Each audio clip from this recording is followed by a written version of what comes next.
নীলফামারী জেলা সদরে গণ অধিকার পরিষদের পূজা মণ্ডপ পরিদর্শন। শারদীয় দুর্গা উৎসব উপলক্ষে নীলফামারী জেলা সদরের বিভিন্ন পূজা মণ্ডপ পরিদর্শন করেছে গণ অধিকার পরিষদ নীলফামারী জেলা শাখা। 1 অক্টোবর বুধবার রাতে সদর উপজেলার চওড়া বড়গাছা ইউনিয়নের একাধিক পূজা মণ্ডপে সংগঠনটির নেতৃবৃন্দ উপস্থিত থেকে সনাতন ধর্মাবলম্বী ভক্তদের সঙ্গে কুশল বিনিময় করেন।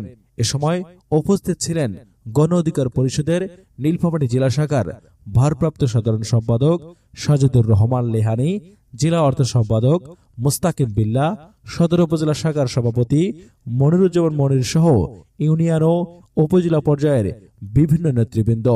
এ সময় পূজা মণ্ডপে আগত ভক্ত ও দর্শনার্থীদের শান্তিপূর্ণভাবে পূজা উদযাপনের শুভেচ্ছা জানান এবং সামাজিক সম্প্রীতি বজায় রাখতে সকলের সহযোগিতা কামনা করেন। Omar Faruk, Nilphamari top news, Nilphamari.